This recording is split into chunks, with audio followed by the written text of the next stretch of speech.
Malawi Brief. Mafunso akupitirira kupita kwa amene anali wakale woona za nyengo a Olive Chavunguma pa nkhani imeneyi ya kafukufuku wa ngozi ya ndege yomwe inachitika ku Chikangawa. Ndiye tikanena ndikuti samachedwaso kupanga replace issue ngati imeneyoyo. Ko ndiye ma equipment athu ndiodalirika kwambiri. Tikafunanso kuti kati tsuke kati pukute supanga pa wekha kuti lero ndipukute chada fumbi ayi lero ndipange ndiyese kupanga ujeni kunigwire chonchi ma instrument aja timagwira kolingana ni ma procedures ake ndikuonaso kuti akuyenda bwanji each time timapanga check bwana kumpanda.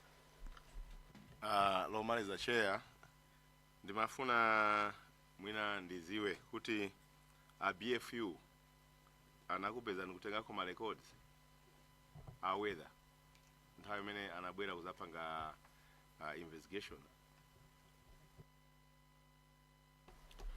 Bwana kumpando a BFU amene aja ine sinaone kuti abwera kusapanga record weather koma amene anali the previous investigation nthawi ina yake tinaona each and every equipment limodzi nkuziona kuti tinabwera chabe kusapanga investigate kuti mmagwirisa ziti amene amapanga poyamba pacha bwana kumpando. Honorable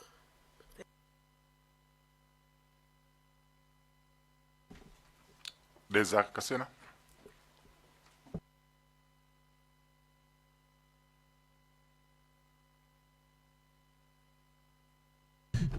Thank you so much, Chair.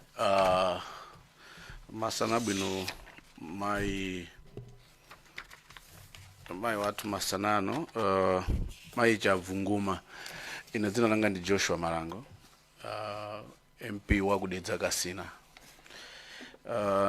Sindifusa zambiri koma ndimafuna ningofusapo zingapo zimene azanga ina nafusa kale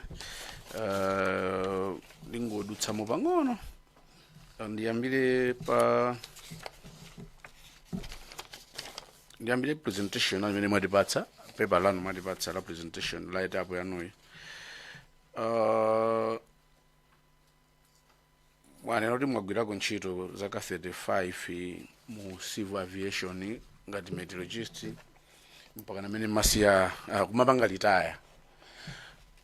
Ndi anafusa anzanga kunkhatabe page anu yomalizirayo page 7 bread number 7 maga imene mukulongosola bwino lomwe kuti Mzuzu Airport ndi Chikangawa ndikosiyana condition yawo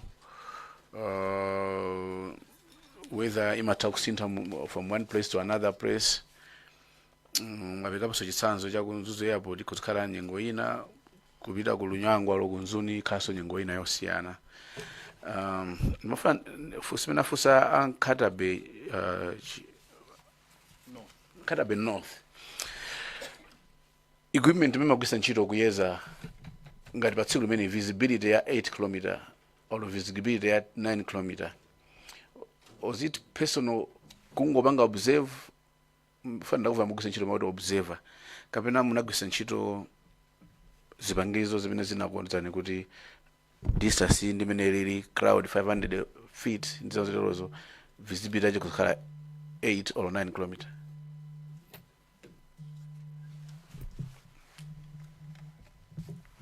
Honorable tikafika ku ma clouds sitimati visibility timati cloud height or base. Yeah, cloud height yo plus ma visibility 8 km acha mumapanga determine bwanji using machine kapena just observing noka kuti awako kukhala mwakuti. Ma cloud height ana mbuyo mwa makoma amatikomera pena pake poti mtambo base yake ikafika ngati paphiri pakuti komanso kumene anatiphunzitsira kuti status imaoneka mwakuti koma tipatse height hayeti timatengera ma demarcations amene anatipatsa kuchokera akamapanga station amapereka zina zimene tiyenekera kulichita tarifa kuti hayeti ili chonchi ya mitambo olo hayeti ili chonchi level ya mitambo tiyenekera kuipanga chonchi kunena pa ujeni hayeti yake ndiye tikamanena kuti 500 feet ndithu ni value yoti siyo yakayikirisaso kapena kungokomedwa mtima kuti ayi tilembe 500 feet height of mtambo kapena tilembe 150 feet height mtambo. Choyamba pamene timaphunziraso amatiphunzitsa kuti mitambo yakuti iyenekera kuti maelevu aliwonse a mtambo timaphunzira kuti mtambo wa status utha kuyambira mwina pa 2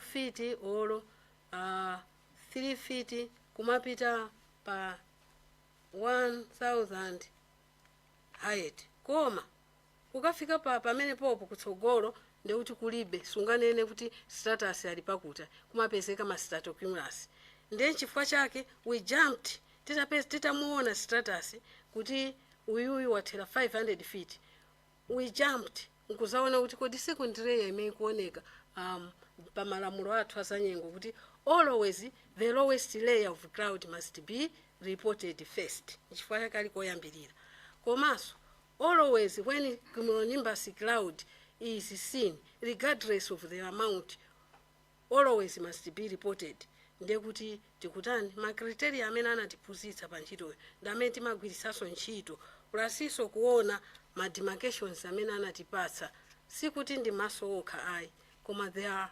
other demarcations amene anatipatsa kuti apapa fika pa ngalaki pa phiri ili kapena apo demarcations zinthu zina zitalizali iyenekera kukhala mafiti mwakuti kumpando iniyo ndi amene mumazidziwa ife mutiphunzitsa ngati expert witness so chimene nafunsira ndi chakuti mwandilongosola bwino lomwe kuti ikafika mtambo apa mona level ndi 500 level imene akuoneka ndi 300 chimene mafuna ndidziwe ndi chakuti kodi malevel amadziwa bwanji makoti pali tindi machina amene timayeza kuti mtambo uli pa 500 feet kapena makoti nokha mwango uona ndi maso nkuona kuti iko zikhala 500 iko zikhala 300 or iko zikhala 600. So just to correct, Sanabwere ngati expert witness anali on duty on that day, expert witness wa mete azabwera. Yeah.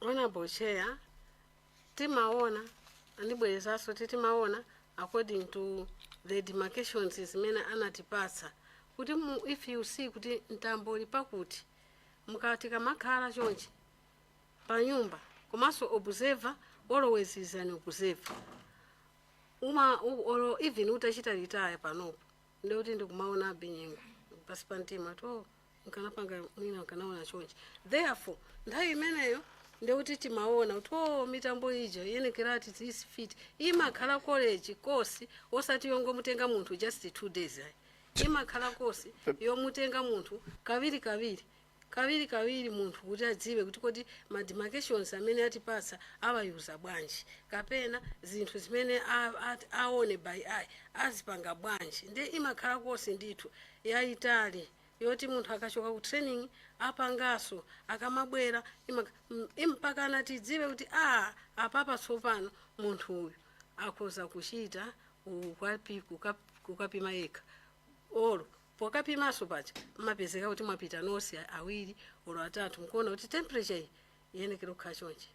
For example timaphunziraso kuti like ngati ndikuwerenga temperature ma air amene munthu angapange kuti pali ma parallels air pali ma air amene munthu chifukwa choti makaujeni akani thermometer ili chonchi ndiye iyeyo wafika very close olo iyeyo malo moti averenge bwino akuverenga motani timaphunzitsa naso mafocus maujeni kuyimirira kwake mmene munthu angayimire popanga observe timaphunzitsa naso muna ndikuduleni amayi wanga chabwino bani mafuna ndikuduleni kuti mukulongosola zoveka bwino lomwe chimene mafuna ndichongo panga confirm kuti tiendelee limodzi kuti mitambo iyi tatatuka ndine panjapo nkono mtambo uwu ukonoti watsika kwambiri mumangoona kuti watsika level ikuzikhala 500 ikuzikhala 600 simugwisa ntchito machina yonse kupanga determine mafitiwo et kapena magwisa ntchito machina amene amakuuza ni kuti lero mtambo uli pa 500 feet ndimafuna tipange confirm osati zina mulongoso zija ndikuzipa bwino kono fati ngopanga confirm apapa monga mmene palili pano kupita panja kukaona sikuti ningapereke mwansanga height yani komano pa station pamakhala zinthu zina zimene ukuzopanga nazo rifa kuti mtambo ukuoneka chonchi uli apa komano china chimene timachiphunziranso kwambiri nchonena kuti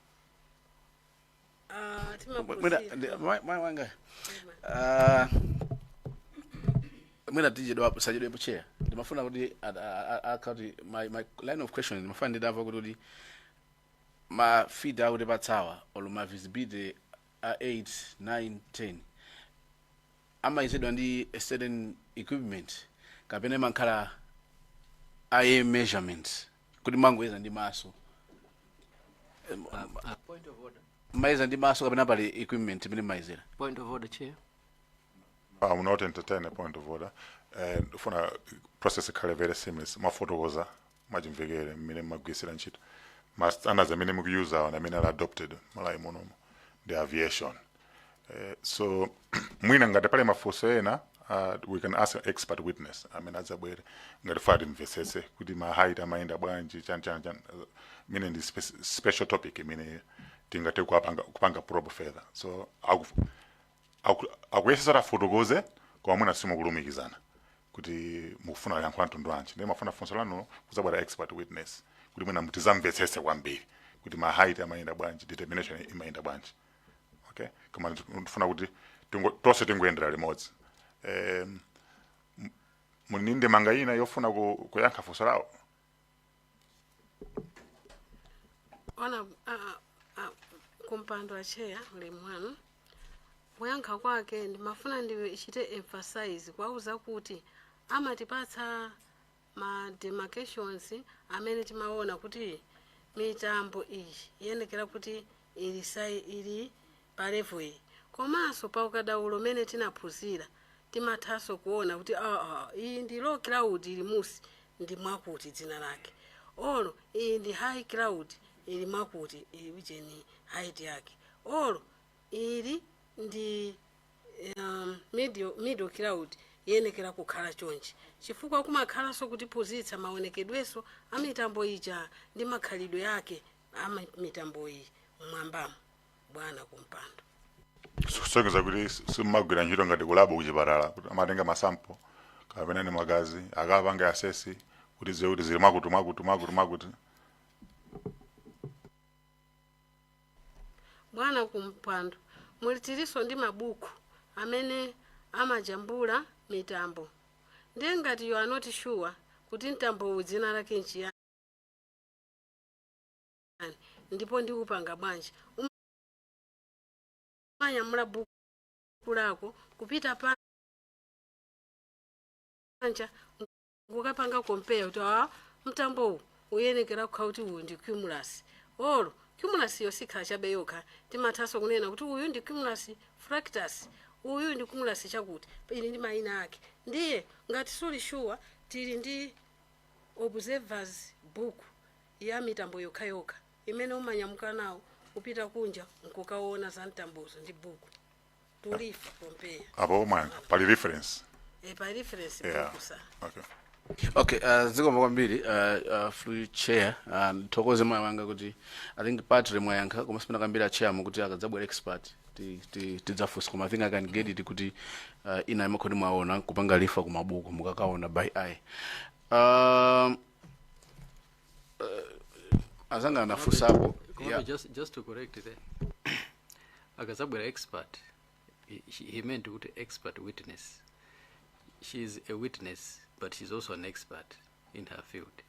So let's just clarify. She's not here as an expert witness, but she's someone who was working on that particular day. Kasina, she's an expert, but she has come as someone who was working on that particular day. expert witness will come later. I much obliged to the chair. I get you. That's why Fusanga Janma Fusa kuti as expert, koma chair and one collect would know she's expert, koma abwanga witness. Koma I will leave it because I have a line of question meaning what I wanted to get from her, which I didn't get correct as says. Anakubatsani mwatipatsaiji azanga anafusa poka ezama. I wanted to ask because that's where I was going in the line of questioning it. Yama negative because I also noted my negative 8 in mathematics. Kali master sito samine majua bwino. Koma ma negative 9, negative 8. Ndi dibanga lifa ndumana banga lifa vice chair ineso nabanga note page 18 and 19 ya BFU report imene imagamba visibility ya less than 8 km ina ikuti more than 10 km visibility ya ku Lilongwe Kamuzu International Airport. I know munali kunzuzu ndimene anapanga leave as less than 8 km. Now ababa kulima negative 8 km, negative 9 km. I thought in a simple mathematics when it's less than, you can put in a negative. Zosiana? Honorable Chair, the Zosiana. Chabino. Ndimafuna mutithandizeko. Mukakhala kuti mukuyeza using eye contact mumapangiramu. Or kamena bali exact machine. That's where mabida chair. Kuti suppose mwina iliba 7.9 visibility, kaya iliba 8.1, 8.2. Ima panga pick exact figure 7.9, 7.8 visibility, 8.1, 8.5 or 8.4. Mungu ikanga round within the 8 km. Each 8.5 upita ukomkhozeka ngati round figure 9 km in simple mathematics. Kapena matobanga exact figures olomapanga to the nearest. Honorable, pali zinthu only zimene nazionapo like QNH ndimene ikakhala QNH 10.25.8 kapena 10.25.5 imakhalabe sitenga kale kuipanga round of kuipanga figure imodzi. 10.25.8 imakhala 10.25 koma kumbali ya visibility visibility ndiyoti timaipanga kuti sitingapange kuti plus 8 kilometers plus 5 ndiyoti tinene kuti minus timatenga the highest code ndiye timathamangira to the highest code kunena kuti ngati ili 8 point yawonjezerako ndi 5 ndiye kuti fe tikananena 9 kapena ngati ili ndiyo timachita mwanomo ngati mwa masamosi kuti timawonjezako kuti imene ili 8 yawonjezako 7 imene isikhala so 8 tingoipanga ngati 9 visibility kumpando ndekuti mwandiyankha bwino kwambiri kusezolera khalere pa 7 point jakuti mukhoza ngoisiyabe pa 8 7.7 7.8 ikhoza kukhala around kangula ndi 8 km visibility imene mwandiyankhirama ndichoncho ndichoncho honorable kusonyeza kuti ABFU mwina pena nanena kuti less than 8 km mwine wanayika exact figure nkutheka ya 7.8 7.9 pamene mwangweka ya land figure ndoti nonse mwina makamba zofanana mwangosiyana kanenedwe tikhozotero nkutheka kumpando nayenso napaonetsetsa pamenepo napaona ndito maybe zinali choncho. Malipoti matipatsawa sorry chair madongo ndinawa baba sinaonepo ya pa 9 matipanga kushare ngati ya pa 9 June ya pa 9 June ya pa 9 June visibility nayo pa bwanji ya pa 9 June bwana ndili nazo ya pa 9 ma observation apa 9 ndi ma observation apa 11 apa ndinapereka apa 10 tsiku la ngozi komabe ndatenga ma observation apa 9 ndi ma observation apa 11. Ndimafunsa choncho chifukwa ndakumvani kuti mmene anafikira nyengo yapa 9 amene adanyamula maliro a late Kasambala Senior Council ndi chimodzimodzinso nyengo yache mati simasiyana kwambiri ndi nyengo ya pa 10 ndipo akanatha kutera ngati ndinamva bwinobwino munatero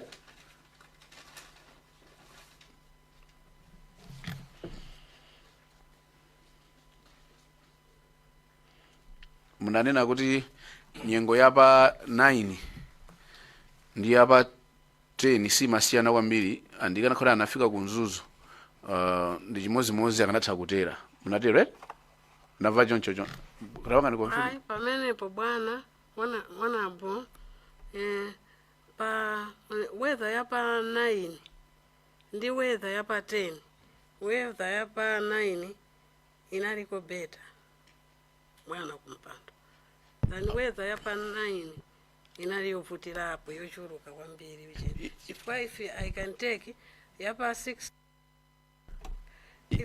if I can take weather yapa 9 ikusonyeza kuti inasonyeza kuti anthu akaona bwinobwino inali bwinobwino koma weather imene inavuta kwambiri ndi weather yapa 10. I don't know kuti ndege inafika nthawi yanji chifukwa weather yapa 9 chakumadzulo kapena pa 12 o'clock kunali kuti kukuwaza kavula ng'ono kusonyeza kuti kavulaka kanayamba chakumasana pa nthawi ya vula 12 o'clock. Yeah, I think chair adia nkafusolanga tipite fusolina for the mena mwayankhiramo now ndapeza no picture kuti no weather yapa 9 inali yosiyana ndi yapa 10 ndi mwana kuti yabwinoko inali yapa 9 yapa 10 inali yoyipa chifukwa chair yabwinoko inali yapa yabwinoko inali yapa 9 though kumkamawaza pa 9 yoyipa inali yapa 10 yoyipa yapa 10 inali yovutirapo Shabino, I think we put it for the chair. No banga lifa ndi BFU report if you go on page 37. Paragraph ya jwili ya malizirayo ikugamba za the weather yapa 9 June 2024 5 o'clock. Mina kambia udija kumasano nali mvula. It's exactly what it's saying in the BFU report. Kuti condition ya weather prevailed at windy inali 160 degrees at 0.3 kt. Cloudy SCT at 600 feet AL.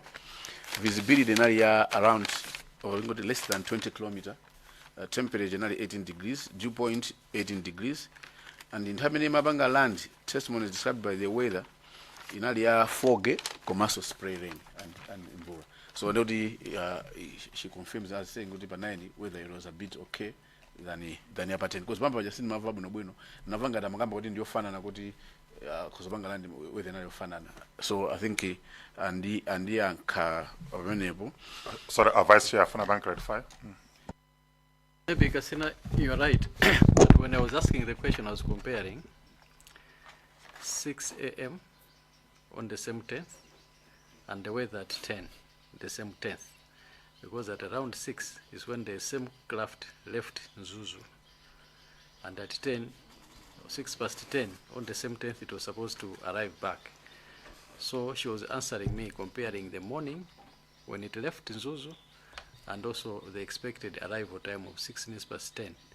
So she said it could still land because the weather at 6 a.m. was not different from the weather at 6 minutes past 10. But yeah, that's what I got to you. So I wanted to get. I didn't because I think another for Sasso can hear weather and another Modacosa Kutera, Kusen Sigulinal. So I wanted to have the picture from her. The Mafuna Your report might got disclaimer kumapeto. So I wanted you, before I ask the last question,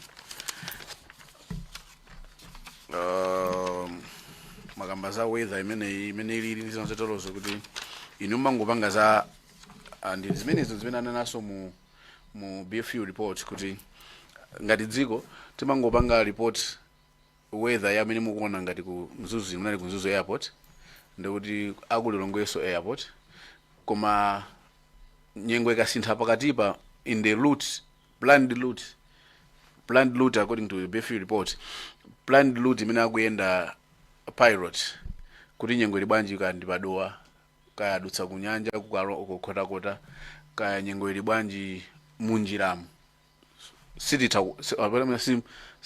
as a country olongati inuyo simuperekeza kwa pilot kuti munjira kumana nyengo yotani kapena akumana nyengo yotani sitiperekati.